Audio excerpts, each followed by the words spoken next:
All right, we are now live with the next episode of the Furry Raiders podcast. I am Jolt, as usual, your chief host of the show, and joining us today is, of course, our co-host, Avira. Hello, everyone. It's me, your resident candy corn doggo. Joining us today are two returning hosts, Beowulf. Jackal of all trades, master of none. Always nice to have you on board. I try.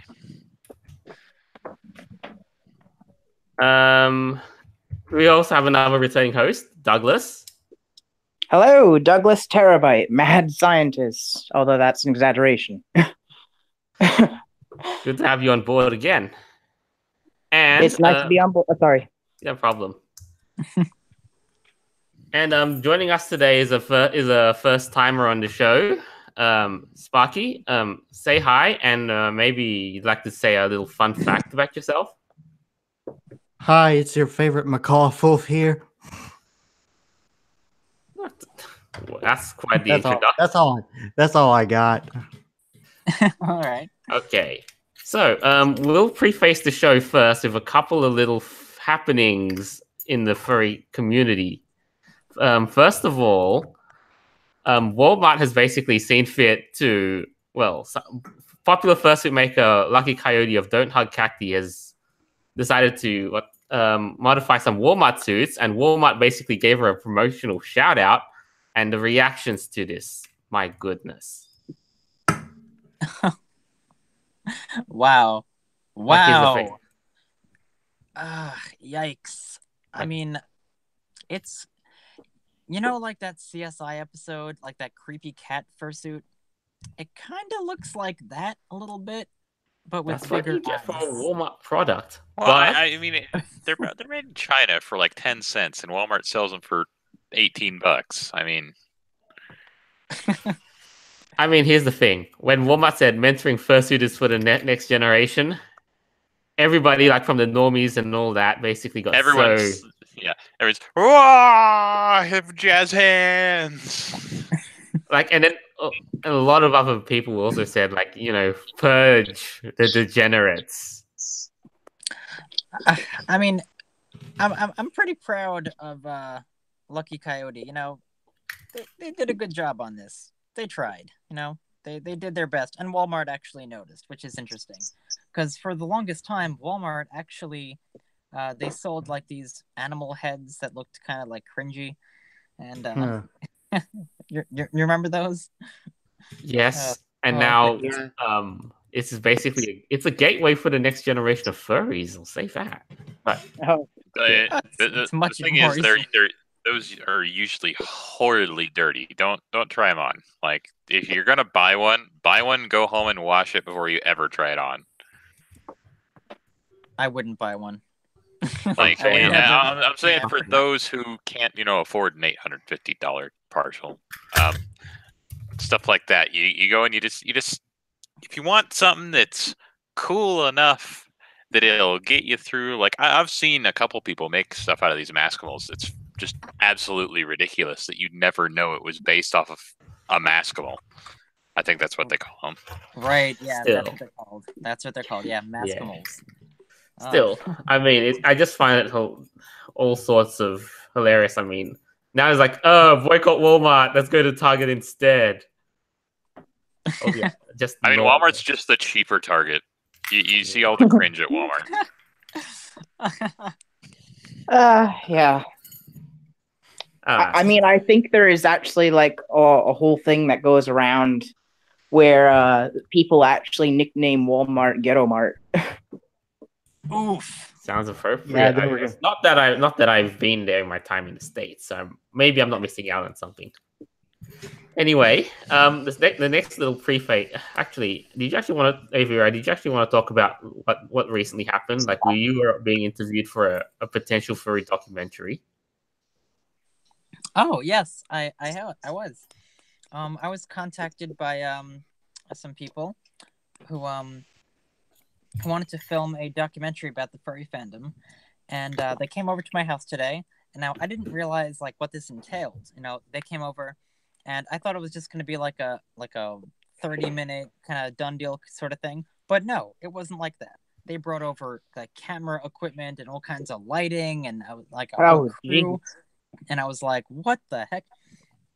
So, yeah, I mean, it was awesome. I mean, like, they basically asked me, pretty much basic questions about like, oh, well, where did you start in the fandom? Like, what do you do? What are conventions like? And all sorts of stuff. Like how many friends have you made in this fandom? Like, how does it affect your life? So they asked me all sorts of questions. But overall, the interview went very well. They took some B-roll shots of me in my fursuit. And I believe in about maybe a month or so, the documentary should be ready. Now, I'm not the only one that they interviewed. They're going to interview a few other people as well. But they're going to use a lot of the footage that they took with me to for the documentary, which it's going to be pretty cool. Well, so who did the documentary? It's not necessarily like a company per se. It's a YouTube channel. Her name is Gabby CJ. Yeah, but they are professional photographers, and she is a professional like documentary maker. Like she's done documentaries before. Pretty cool. Yeah. I mean, I'm really looking forward to it. I would be really nervous in your position, though. I mean, yeah. It's speaking on camera for a lot of other people too, and with somebody can you really trust this person, or are they going to deliver something even-handed? No, yeah, they're not going to do that. I do trust this person. This is somebody who I do know personally. We've hung out several times before. She's very, very nice, very down to earth, and she didn't give me any crazy like off the cuff questions that was like risque or anything crazy like that. We did discuss some issues regarding like the Kiro situation, but it really didn't get this documentary is not about defaming the fandom or making it look bad or anything like that. It's basically just an exploratory sort of thing, and I think it's gonna be very, very well done. It's hoping. I look forward to waiting for it and seeing it. Yeah, me too. Yeah. So, on with the basic itinerary. That's the preface covered. Let us start with a story of anime. Of sci-fi has basically decided that they have gone woke enough to discover a shocking relationship between anime and fascism. Wah, wah. Oh goodness. Here we go. Oh yeah. I went through this entire thing and I just kind of face palmed. Oh, they have black uniforms. It made my stomach turn. I mean, that's like this person so has offensive. such weak. This person has such like a weak stomach. I'm guessing. Like it's not even funny. Like it looks nothing like an SS uniform that they're mentioning. It's like, it's an SS uniform. It's not even a Nazi uniform. That's exactly what he said. Not even a fascist one or a like thing. These are Nazi, but because they're close enough, they be sick. I mean, never mind. Yeah, never mind the fact that their inspirations from. Sorry for interrupting, but yeah. There's not even an armband on the suits, so it's obviously it looks they more could like it's supposed to be a military symbol, not a governmental patch. Symbol. Yeah, it's a red circle. It's on everyone's arm. And honestly, this is just the culture. This is just how they animate things in Japan. If they have a certain style, that's what it looks like. It's okay. Well, okay. The Hitler thing, that's a little bit different. Be a little Where the heck did that come from? Yeah. The next line. They literally have like 4 animes that they just took a single picture out of. I know, but like every anime, like if you look at them, like especially like in the schools, like schoolgirl anime or look like at just like this picture you can see right here. Like Girls in Pants right here. They all have uniforms. That's a school uniform, isn't it? It is a Japanese school uniform. Yeah, that's what they all have. That's not a fascist thing. That's just a cultural thing. These people don't understand Japanese culture. No, that's the thing. They don't understand anything about the animes. Like, the closest thing I could find that would actually be very close to Nazi would be Tanya the Devil. I never even heard of that. Or Tanya the Evil, I guess is what it is. But basically, it's Germany in World War II with, everyone has some kind of magic carpet nonsense that they kind of have, and basically Germany wins. Well, what about Helsing Ultimate, though? I mean, there's stuff like this. Yes, I understand. There's stuff that's not necessarily the best, but I mean, all the references that they made in this particular article made me want to find a piece of concrete and hit my face so hard that the concrete would no longer be in my face, but be behind my head somewhere, preferably 3 or 4 miles. Let me highlight something for you, though. Like the Japanese, what's it called? It's bad enough when these blonde-haired, blue-eyed Nordic featured characters are paraded about. Do they not understand that Japan loves people with these Nordic features? They obsess over it a lot. So basically, they're being racist. It's bad enough. Yeah. How dare you show white? They don't understand that Japan basically has lots of main characters with Nordic features. Good. Like, it's not even being racist. It's like being.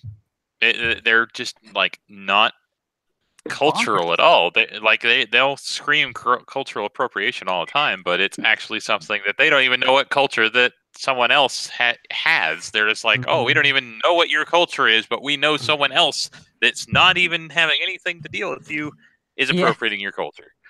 And you know what I find really sad about this is people are actually offended by this. Like who actually is so weak that you can get offended by an anime schoolgirl wearing a freaking uniform?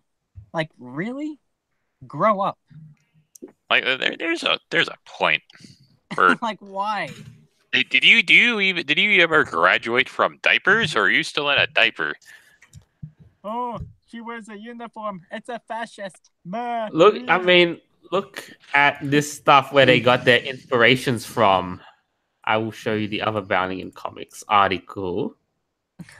And but who actually gets offended? Like, it's just so dumb. Let's see. Bottom left, military uniform of the American Marine Corps. Center, the British Army. Right, the Japanese Ground Self-Defense Force. Okay. Up, the anime that offended. Wow. So offensive. Those look like JSF uniforms with a hint of American Marine Corps mixed in. How dare they? Which is still just military. It's not related. And it's modern day military at that. Yeah, I mean, any sort of uniform. Even Foxler tweeted about this, and everybody now makes jokes like, what if it's not military uniforms? Like, heaven forbid. If it's like a civilian uniform, like police, like government service. Yeah. And also in that same tweet, Foxer was talking that it's unrelated. In Indonesia, they wear armbands as well. Thailand. I have not. Yeah. Good grief. If Indonesia wore armbands, because that's where my freaking motherland is, I might know something about. And also Thailand. They do that in Thailand. They do that in Cambodia. All the Southeastern Asian countries do that. And, don't they have school uniforms in European countries too? Yeah, of course. But Foxer was like, they wear uniforms like this, and also they have armbands too. Because it signifies like what branch of the military that they're in, like in Thailand. And I'm like, yeah, that makes perfect sense. But why? But in the United States, armbands are offensive. But why? Like, that's because God, it's just bonkers. It's literally bonkers. I don't get it. Oh my goodness. Yes. Before I do show them something that Scorch basically just sent me. I'm going to read a live comment first too. Boxcutter Husky says Japanese railway employees wear armbands. Yeah, yes they do. Yes they do. Japan never change. And Scorch insisted to show you guys this too. To punish Thai police, a Hello Kitty armband. Yep. The Thai police. Well, yeah. Oh my. What? That is What very the pink. heck? What is this? Wait, what? I can't see very well because of my resolution. Sorry. Yeah, I'm just reading this, and this is disciplinary action rather than It's public humiliation is disciplinary action. That's harsh. That's effective. I don't. It's like wearing a dunce cone inside of school. The one of those white cones.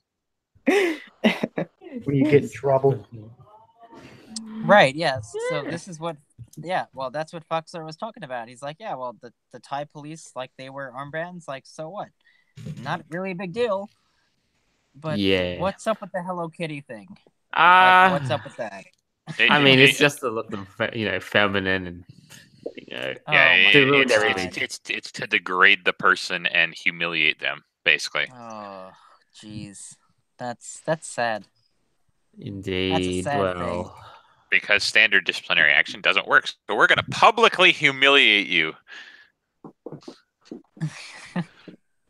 Because you're not man enough to be a cop in Thailand. You get a special pink armband because you were not strong enough, or you bowed before something. Who knows? I don't even know. Oh well, it's what it is, though. So I believe that pretty much pulls that out for a wrap. We can move on to the next topic of discussion. Okay. MMOs, Destructoid blog writes, MMOs would benefit from more playable furries. Yes.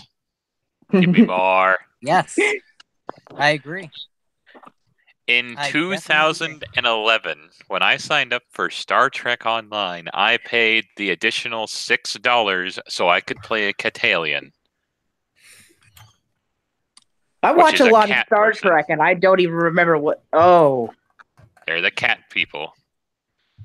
From what series? They only appear in the original series once. But they are in lore. They are in lore. They are very common in lore, in fact. The point of this, go on. But yeah, they're more in the books. But yeah, like MMOs, anytime I look at MMOs, when I go to play MMOs, I look and see if there's a furry option first before I ever even think about playing it. Or if there's a furry in the character selection screen. Like, let's bring up an example here. Final Fantasy XIV, released in 2013, 2014. Look at find the furry race. Literally top center. Yes, the Mikote, aka the Nekos.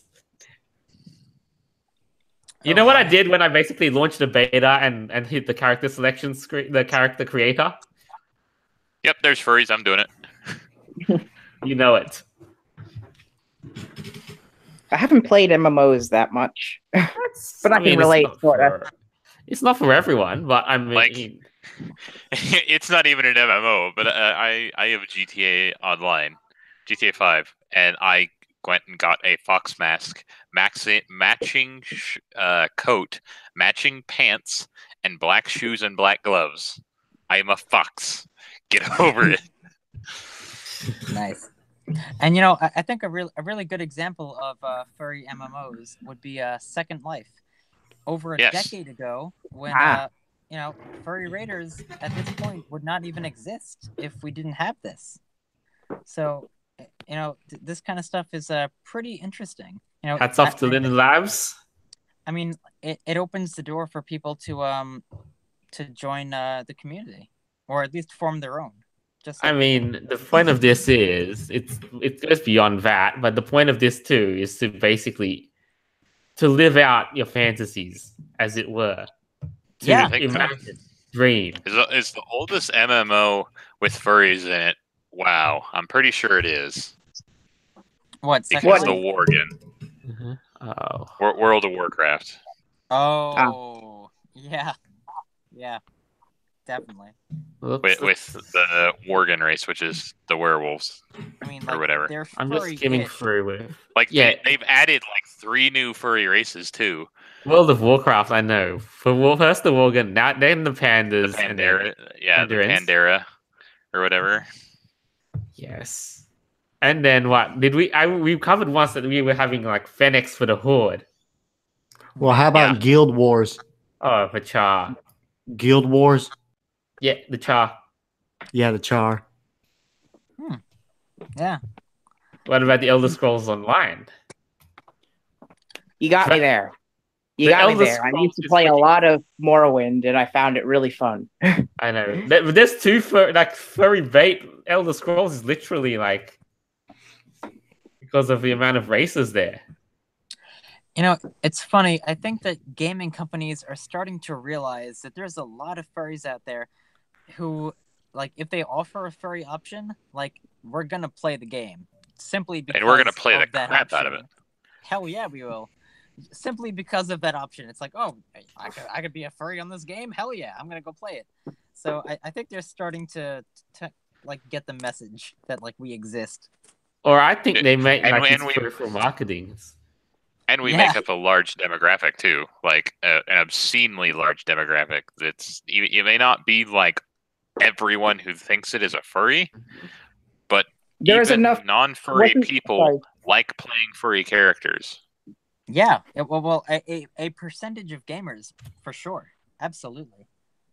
Wasn't there some sort of statistic somewhere that read that if you counted the population of furries in the furry fandom, like, and put them all in one place, it would be equivalent to the population of the state of Iowa or something? I don't know. About that. I don't know. I know there's a couple. There's at least. I mean, you know, I'd say there's at least probably a handful of a million furries.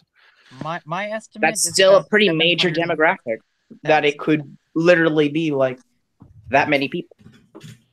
Well, I don't know. I mean, my estimate is about 750,000 to almost 1 million. I don't think there's 1 million furries out there, honestly, like across the world. But it's all largely self-contained online, and online surveys are pretty much the only predictor for it. Still, yeah, maybe between like 500 and 750,000. Yeah. But the main point I did want to stress too is that furry is very much a geek fandom, a nerd fandom, even in the early days. Yeah. Oh yeah. I mean, absolutely. We have roots in sci-fi. I mean. Yeah. And for us to branch out into fantasy is very much a natural thing. And even though we're not like that large of a population, we are pretty damn dedicated. Like, if there is a furry game out there, you better be damn sure that a lot of furries are gonna want to play it. Like, that's just how it goes. It goes doubly true if you manage to create a furry too. So yeah. You can't go and just be like, oh, you have a set option. No, if there's character creation and a furry, I mean, you're attracting tens of thousands of furries instantly. I mean, then again, when I played Morrowind, I think I went with a Dark Elf. That's all right. I mean, like, the guy basically says, like, even for other stuff too, they say not every character creation, you know. To take a point, the bottom line of the article too says not every Lucario player is a furry, not every Peach player is a woman, and so on and so on. Mm-hmm. I said, I mean, come on, it's now. weird. Every Lucario not every player is a furry. Not every. Come on. Every what player? I didn't catch it. Lucario player in Super Smash Bros. Sorry. It's one of those things. I mean, freaking Pokemon just has a very strong finger, and lots of people get their inspiration off of it. Man, Pokemon was my childhood. Yeah, but like Lucario though, I mean, come on. 10 out of 10. Bait. Lucario is actually a very modern Pokemon. I'm not a. Mew. Mew is actually like the Pokemon back in the day. I actually have a Mew card. Yeah. I actually still have an authentic Mew card. From the movie? Yeah, the holographic. No, I mean one of the original Mew cards. Whoa! Nice. Got at least 1,000 Pokemon cards just because I don't know what to do with them other than to collect them. I only got a small handful, but it's a damn good keepsake, man. Well, yeah. I also have a lot of special cards that you can't find anymore. Oh, what about that little? Have you tried going for that little Japanese exclusive card called Misty's Tears? No, because most of my cards are just old cards. I don't really pay attention to the new ones anymore. Yeah, same. I have a bunch of cards, but like I never actually played the game itself. I just collected them. Same here. I liked the cards for the art. I didn't like the game itself because it was weird. Well, I think there was that one. It was trying to be Yu-Gi-Oh, but didn't work, especially because it had weird coins and stuff.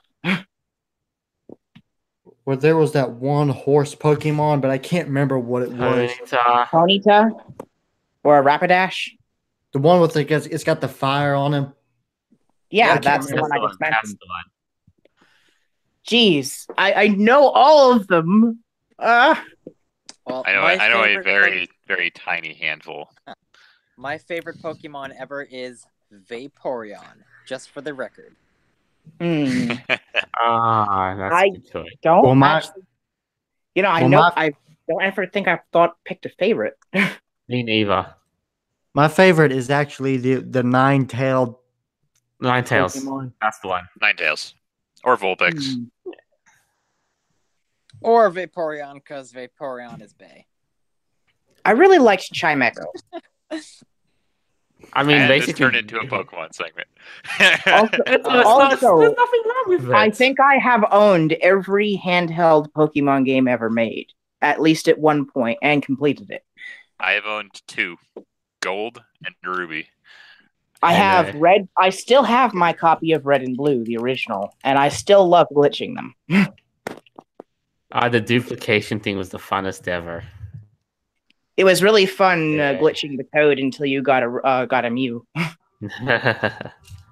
Wait, no, we don't have time for that subject. But I was going to say somebody actually wrote a virus that can actually infect old game cartridges to make the old Mew under the truck rumor real. Oh, that's some advanced hacking. Man, people always do a lot of stuff with Pokemon, I know. Yeah. That was some advanced hacking, making code compatible with the cartridge. So, in regards to this topic, how has Nazism infiltrated Pokemon? I can't find any relation in my memory. Nothing. It's Team Nazi. The uniforms. The uniforms. It's uniforms. Well, yeah, there was always a team, but they weren't ever. I mean, I guess maybe in Black and White too, with the comeback Team Plasma, but they were more like pirates. Yeah, don't give the SJWs any ideas about Pokemon. Don't worry, Pokemon's strong enough to hold its own. Remember, it's the Japanese, not the freaking Westerners. Anyway, Team Rocket was always a nuisance getting in Ash's way for trying to go to his next event. They've never succeeded. They always failed, and then they always got blasted off again. But they always came back. Why? Why would you come back? Do you guys want me to read this obligatorily bad comment? This obligatory comment that every furry would want to read. What? Chris Love says, "Wouldn't Ninetales have 9 tail holes?" Why must you do this? Why? Why did you just killed me? That hurt. Why? No. That's you don't cross that line. Pokemon is childhood. It shouldn't go there. Yeah, I think this would probably be a good time to move on. Yeah. So we have in our disposal, the greatest meme in existence thus far. Because it's so intertwined with real world philosophy. It's true. The NPC, greatest thing ever. It makes everyone salty. Makes them go up in arms, and it even makes Twitter ban you. Just for an image. Yes, it does. It's really funny too because it's just Wojak combined with the face from old style Mac and then made gray. Oh, I mean, there is a lot to this meme. A lot more than people think. It's not just making fun of SJWs or people who pretend. It goes way deeper. Oh, way deeper than that. It's not just, oh, you're an NPC, but, a non-playable character for those people who don't know what that means. Well, the left, they continue with the same talking points. They say fascist over and over again. That's what makes it meme hurt. Like, they just automated because responses. They literally are repeating the same arguments. Oh, right. They're repeating the same pseudo-arguments to try and counter points without actually trying to counter them. Right. But it ends up with them just not being able to counter anything. It's a counter by derailment instead of actually confronting the subject. They're programmed on a railroad. If you go off the railroad, they have no idea what you're doing, and they're like, And then you just steal them. Because if you ask them a question that's out in right field, you just completely derail their train of thought, and they have no idea, and they just go back to their insults that they repeat over and over and over again. And it's not even with that. It's people not being able to process arguments logically and instead trying to process it with their emotions, which doesn't work.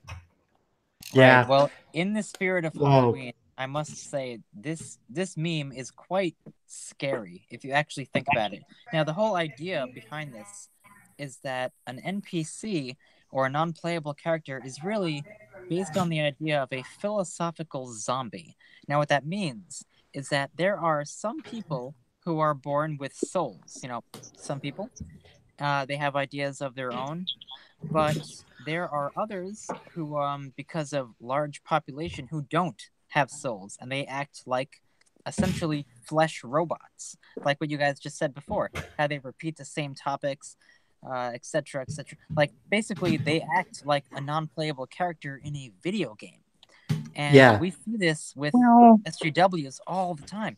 But this meme is really creepy because it does seem like some of these people exist. And in fact, there have been studies on this that seem to point to the existence of such types of people. And if I may make a counter to that, it's sort of not in the sense of people not having souls. It's more that they have been so programmed by their social interactions that their actual behaviors have become reactionary instead of actually being processed according to the situation. It's not more of a lack of a soul. It's more of being burned out to the point where they can't process by being programmed by their social interactions.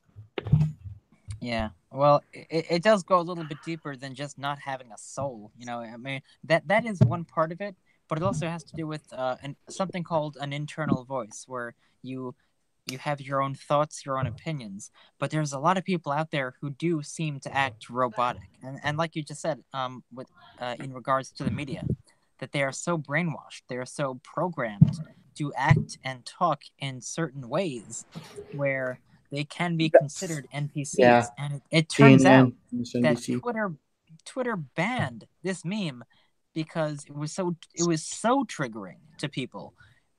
Twitter banned just yesterday. An article came out that Twitter banned over 1,500 accounts because they were using an icon that had the NPC meme in it.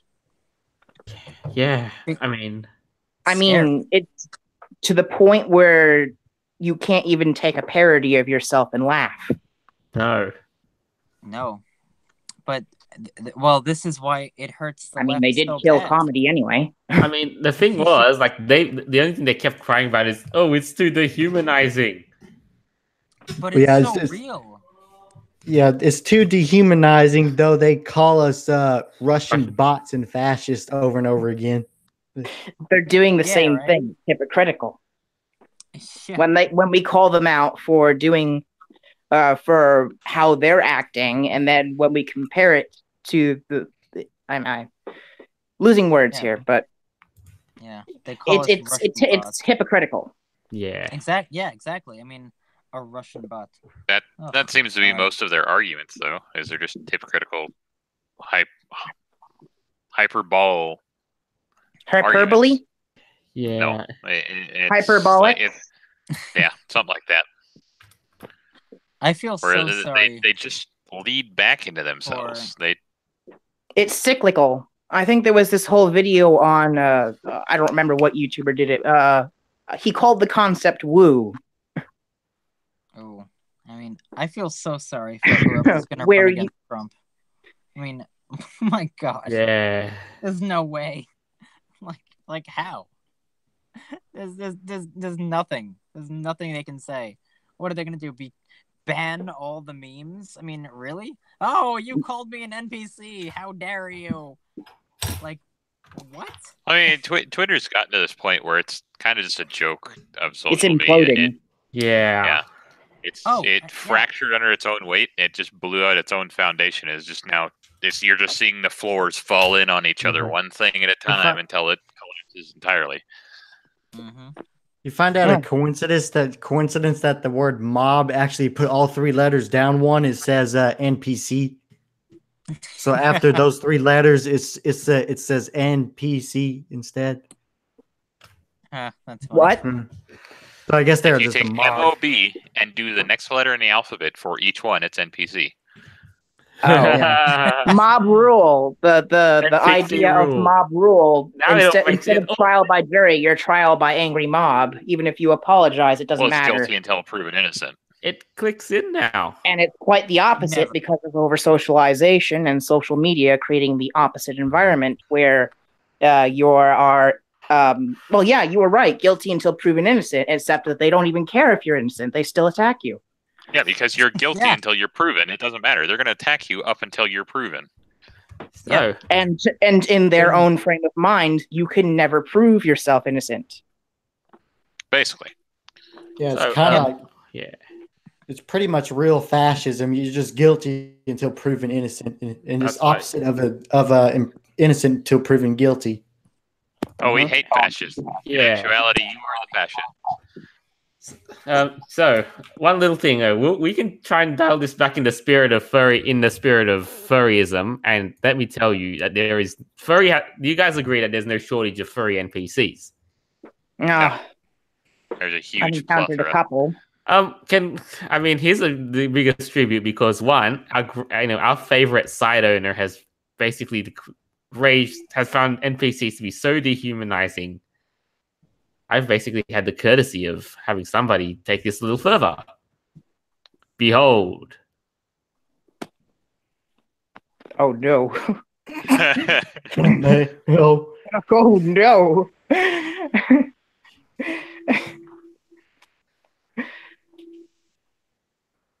I mean, Avira, you're muted. Are you okay? Huh? Avira's muted. Other than that, the next person who basically joins the NPC ranks is... Come on, one guess. I think we can see it because I see introducing Dio Icon. Yeah, well... So France is gone. But I think there's one. Well, I think there's one of Dog Patch as well. There is. It's just... It was made too. I mean, in fact... And then wasn't there a generic one that could have been used as a template? Yeah, actually. Well, I'll pop that up now because this generic one is basically such a truism for furries in general. Like the entire fandom as one, basically. Like, shall we play? All right, here's the screenshot. Shall we play bingo on how much of these statements in green text are 100%? Applying to who? Like the generic furry. All right, okay. Hey, yes, I am back. We're we're covering the Okay, good. Yes. The generic furries. Though. Let's see. Let's bingo this. How many of these are true? Patreon, a lot. Lots of Furries on Patreon. Oh my goodness. Got this new YCH. Lots. Orange man bad. Only $50. Orange man bad. Blocked. OMG Nazi. OMG. Oh, I was just gonna check out my 80 Twitter. I see that a lot. Oh yeah, no wonder I refuse to follow that shit. Jeez, man. Oh my goodness. I wanted to say something about the Dragoneer one. I just thought it was funny. Punch Nazis, as Dio says over and over again. It's not a fetish. It's not a fetish. Literally.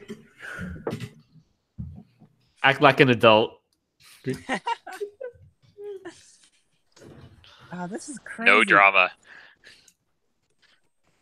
Freaking no drama. Yeah, the furry fandom lives on drama. That's not going to happen. Like, it's so shocking. Like, and let's not forget the design, though. I mean, couldn't you have figured out how to fit an arrow nose instead of a dingo nose? You know what's really sad though? One of them says, "My suit will be done next year." Oof. Oofed. Oh, all those poor people who are waiting for their suits for like a year. It's like, yeah, it'll be done by like 2019. There's people who are on waiting lists that are like 3 years long, and then it takes 2 years to make the suit. It's just like, why would you even bother? Right? Like, oh god, like just make it yourself. At that point, I mean, at that point, you could learn how to make so much in 5 years. Yeah, exactly. Yeah. I mean, my can I just disclose something? My suit was basically made in the span of a month, a bit over, and it took a week to get here. Well, that's because you have an awesome maker.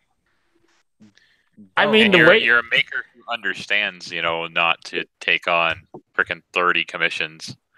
I mean, my maker basically took one at a time, one commission per month. Got it done in a month. It was a partial suit, and understood, the essence of communication, so on and so on.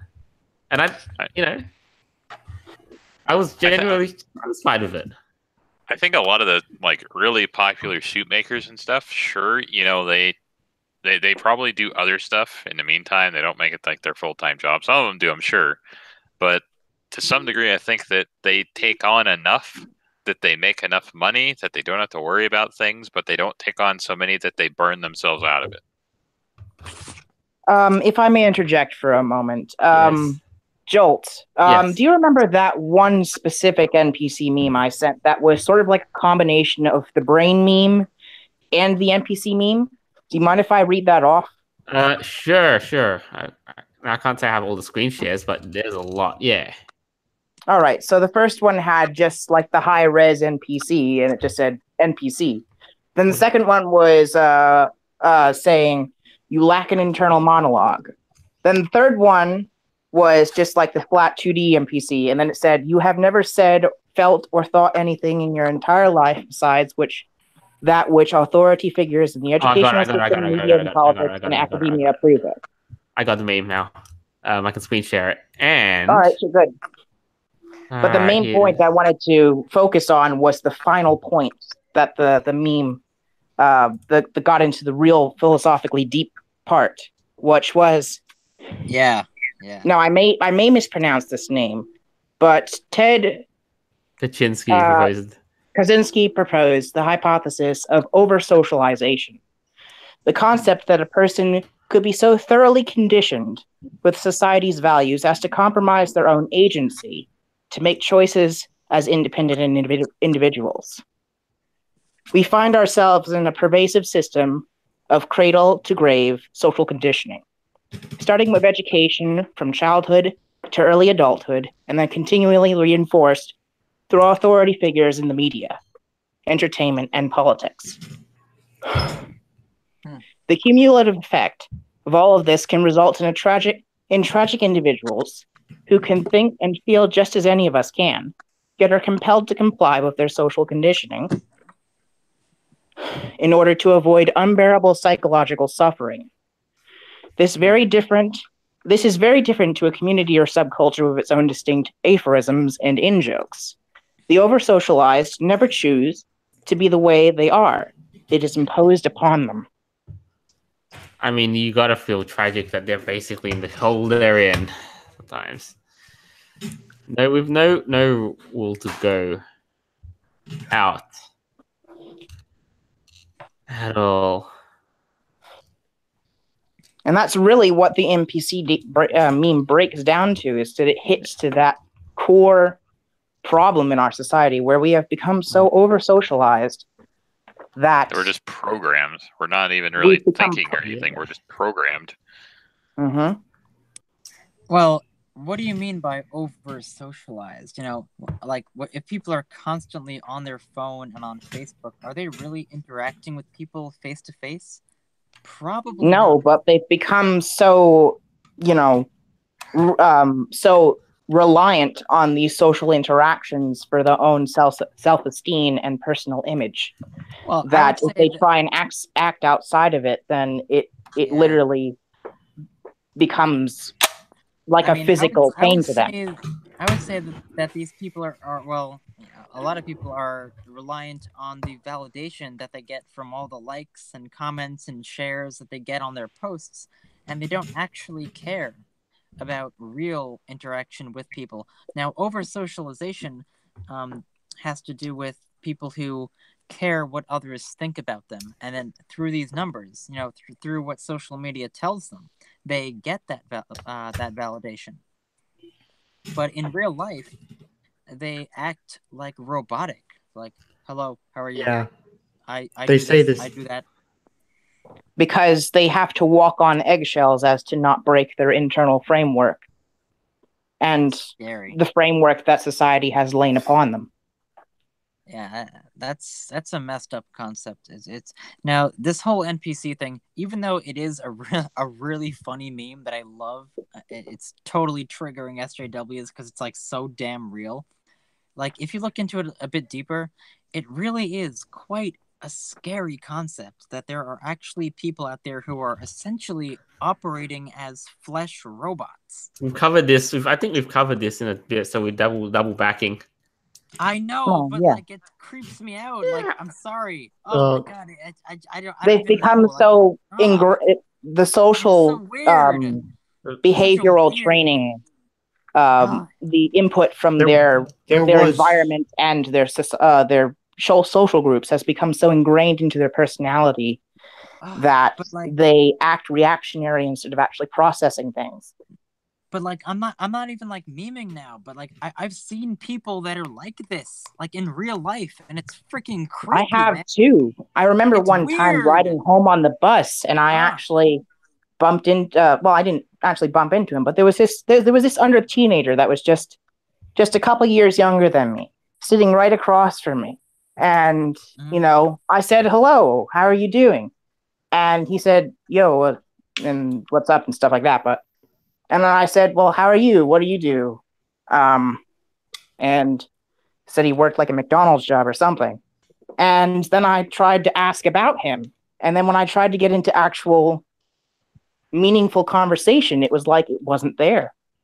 Yeah, it literally scared me because I would ask him common questions or things that would be common to me.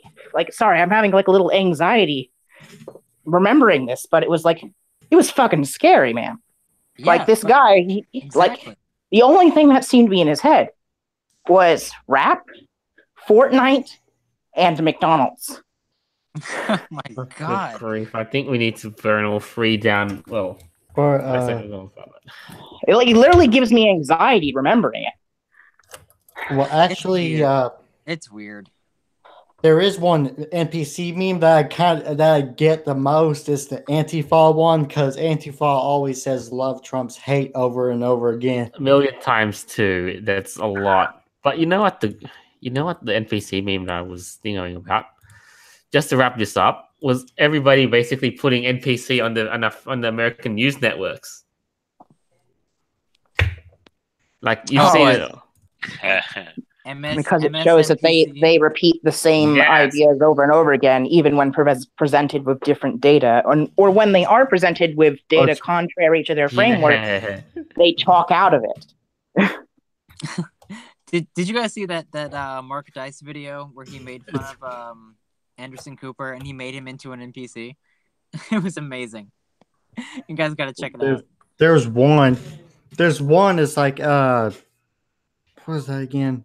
I can't remember, but I can't remember. Just go ahead. That's all right. I think if I may interject,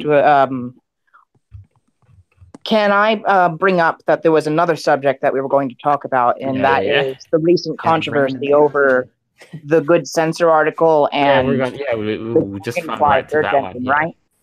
Yeah, no problem. We're gonna cover that right now. Mm-hmm. That's why I remember. You know when you're fake news when stale memes constitute as news. Yeah. That's right. I mean, I think we'll move on to the people on news channels, freaking out over things that don't even matter sometimes. Yeah. Or distracting from the facts. Like we have bioprinters, AI, and Project Starshot, and the cure for aging all coming within the next 20 years. And they're not focused on horrible things that nobody knows about it. Or really cares about. Priorities, right? Or that'll be gone the next week. Oh, well. I think this time this NPC thing, as much as I'd love to sit around and share all the memes, has kind of run its course. Yes. Yeah. Okay. So, it's a very good topic and very deep topic, but we have something else we need to cover. The Good Censor by Google. Oh my goodness. Why did these fucking ads? Anyway. So, I actually have it brought up on my phone. May I read into it? Sure. All right. So, just briefly, like a little first paragraph or so. All right, I'll just start with the first paragraph, which is Google is working on a new search engine codenamed Dragonfly that will aid in China's effort to censor information for its citizenry. A former Google engineer wanted to share some information on what it's like to be inside Google when these decisions are made. Is just the introduction. Should I continue? Yeah, just oh my goodness, why did I freaking virus? Anyway, so the previously shared in 2006 the person says, I was an engineer who worked on Google News and was asked to write code to censor new results in China. I found some emails from 2006 that shed more light on the censorship requirements of the Chinese state. The email I'm presenting came from a mailing list from Google where employees discuss topics on politics and economics. I have formatted the emails for readability and redacted the names of my colleagues with whom I was debating. The topic was on the 2008 Olympics in China. I mean, we can stop there for now, but essentially, what they really want now, Google, is basically to try to cash in on the Chinese market, the Chinese money. Never mind, never mind what the rest of the world wants. Violating people's freedom of speech, or whatever it is. We've come to this crossroads. How about I get into this other article, which is more, better laid out for reading purposes. So it looks like China has just laid out how it wants Google to help persecute its Muslim minority. Stop there. Yeah. I just stopped the screen share, but yeah. Look at you're loading a screen share? All right, I'll switch to that. No. We've kind of gotten to this point where we don't want to offend people, therefore we must censor things. When in all actuality, you should be doing the opposite. You should be opening people's eyes, getting rid of censorship. Too bad that's not what Google's spirit is. It's like there's a car crash. We should ban seatbelts. Yeah, that's the logic behind this, pretty much. That's literally the logic. There was a car crash. Oh, we should ban seatbelts. No, well, so we have people flying through the windshield, of course. Mm-hmm. No, but Beowulf has a very good point about this. He's essentially it's about capitalism and profit. When it comes to Google, Google doesn't care if its searches are being censored, so long as they can open in the Chinese market. Now, if they want to open in the Chinese market, what they have to do is abide by the laws of the Chinese nation, which unfortunately does have a lot of censorship within it. So Google will abide by that. They will censor searches in China in order to it's already had their service there. Right, exactly, yeah. Because they want to make more money. It's turned into capitalism. The problem is that we have anti-monopoly things, but Google's actually become a monopoly, and we don't know how to take it down. Become a monopoly on search engines and analytics. So it basically has control over that flow of information, and so it's trying to exert its power. And it's sort of hard to stop them, other than to leave them entirely. Well, because they're an extra-national company now. There are a couple search engines in China that I know of, but they are heavily censored, and Google is going to go into that market, and if they're going to be censored, they're going to do it. They don't care. They don't care about free speech or freedom of information. They only care about their bottom line, which if they go to China, they get a lot more users, which means that they have a lot more chance to put ad revenue in, which means they make billions more dollars. Oh yeah, yep, that's right. A dangerous feedback loop that leaves that destroys freedom in favor of profit. Did you guys know that most people in China who are under the age of 30 don't know what the whole Tiananmen incident was all about? Wouldn't surprise me. They don't know because they're unable to search it in China. It's banned. It's not in their history books. They can't look it up online. Nothing. It's like Germany. In China, it's banned. I mean, Germany's taught to basically be ashamed of what they did in World War II, and that's just going to cause a feedback loop. Yep. Yeah, they can't even search it. But in China, you can't even search Tiananmen Square. Like you can't even search Tank Man in China. Like that kind of stuff is banned there. You search that too many times. What about the social? Sorry, SWAT team. What about the whole social credit system that they're trying to start up or have already started up in China? That literally makes it so that if you do things that they don't like, you can't get a loan, or you can't even get a passport or book a flight outside to wherever you want to go. They literally financially destroy you if you don't do what they want you to do.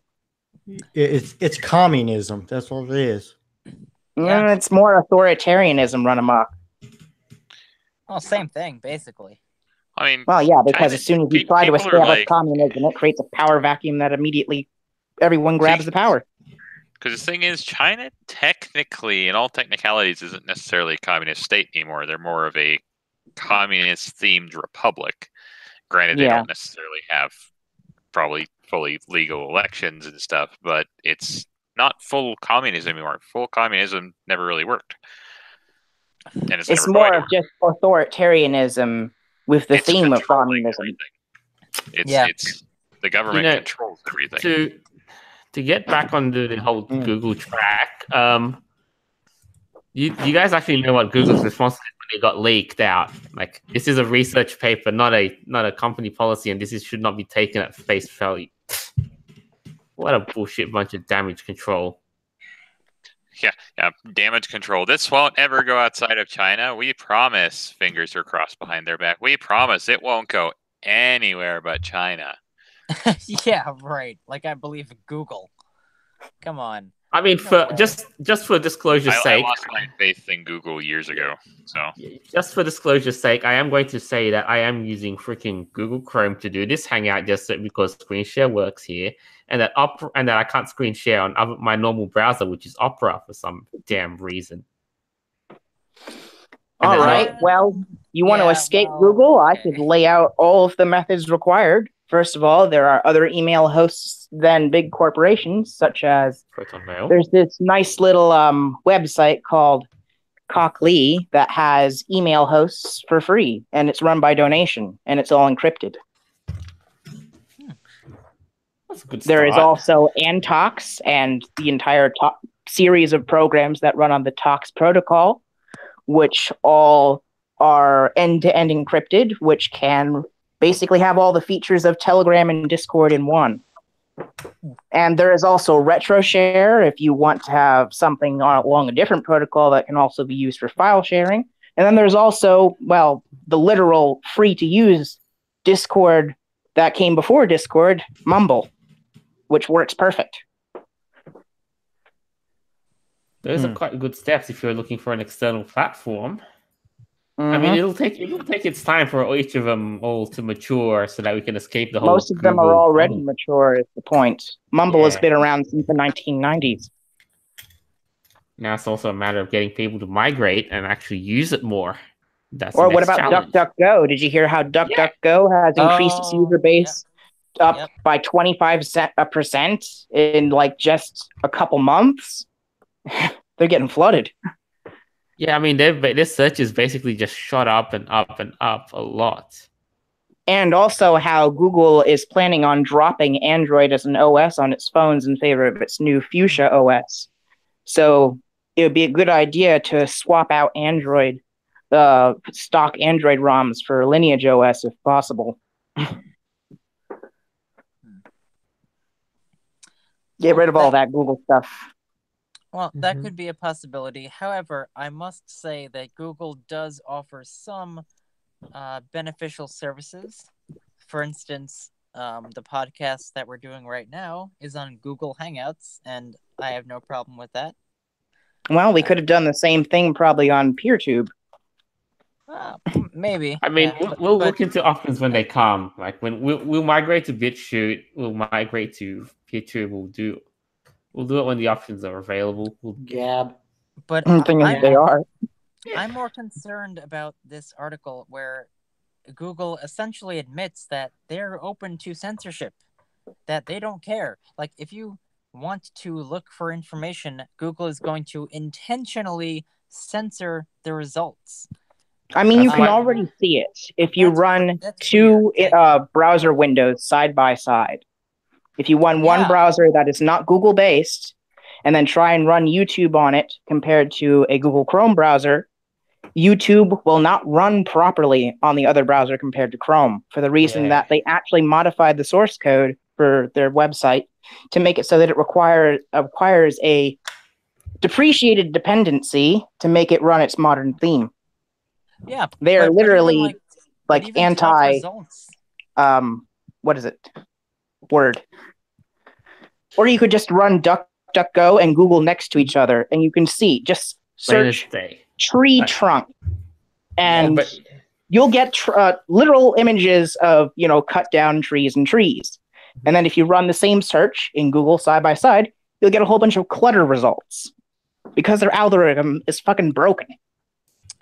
Never mind the fact that they refuse to take responsibility to fix it. You know what's you know what I find comic about it though? What happened when YouTube all of a sudden crashed for a little while? Oh yeah, that was weird. The world didn't know what to do. That was on by the way, speaking of complain. The recent crash of YouTube, version 1.0 of PeerTube now allows you to import videos from other platforms, including YouTube. That's wonderful. Yeah, what is left that you would need? Well, this was an unprecedented incident. This happened on October 16th. It was global. Yeah, global, completely. The entire website of YouTube completely crashed worldwide. Very strange. They said that this hasn't happened in over a decade. So, you gotta wonder what actually happened. I mean, were they hacked, or did some kind of power outage happen at their server headquarters? I mean, who knows? It doesn't even make sense because you would think that they'd be smart enough to distribute. Well, yeah, their servers are the servers. Unless there was actual something going on at the corporate level that caused the site to, get broken like that. I don't know, because you would think that they, with all of their server infrastructure, that they would have a backup running if one server died. Well, yes, but after that, interestingly enough, that precisely was the same day that Twitter also had problems. worldwide as well. It was crashing. It was being slow. It was being very strange. So it seems to be some kind of either they were doing something, they were colluding, doing some kind of a plan. I don't know exactly. It's getting into conspiracy material, but it does seem rather strange that even happened to begin with. You know, it basically signals to me one thing though, that this is basically the end of an era. We're approaching the end of an era. I think so. Well, these giants like Twitter and YouTube. Yeah. And the sooner their time will come. There will be life after them. I'm just happy that we're approaching this end of an era. The Distribunet is coming. Indeed. So I think that's pretty much where we've got for our topics. So in that sense, live comments. Dobes says Duck Goose Step is the fascist search engine. Not what a pun. What? Okay. I mean, there's alternatives to DuckDuckGo too if you didn't want to use that. Blah blah blah. Search Dobesall says Search Tank Girl is okay. I hope. Maybe we could. Anyway, I think that's all the time we've got for the topics. Any of you guys got any little closing statements, one by one? You can start, Douglas. Thank you for having me again on the stream. It was quite a pleasure. I hope I can come back again next time you have a free spot. Something out for you. So, thank you. No problem. Beowulf? Yeah, basically, I'm just going to keep my ears up and head out. I mean, that's all I really got. I mean, I'm always happy to hop in here on little no notice. Doesn't matter to me. Good notice, short notice, long notice. As long as we make it all work, despite the troubles. As long as I have enough time to at least peruse through the material, I can do it. Yeah, I mean, at least I'm quite generous enough to try and screen share. I hate the fact that I now have to uninstall Chrome and reinstall it when the show comes on again. Yeah. Seriously. Anyway, that's the first world problem. Sparky? Yeah. Be civil. Don't act stupid. Try to think rationally. That's all you need. Because the worst thing you can be is a furry NPC. Yeah. That's the worst you could be. Oh, yikes. All right. And Avira. All right. Well, as I always say, I hope you guys like this stream. Make sure to like, comment, and subscribe to the Furry Raiders channel. Yeah, that's basically it. Hope y'all have an awesome night. And as always, you'll find the audio version too on Podbean, iTunes, Google Play Store, Stitcher, and it'll be around. And of course, to our viewers and listeners, thanks for tuning in. Hope you had as much fun as we did making it. Things would have gone well, but we did get some good stuff out here. This is us signing off. Until next time, farewell.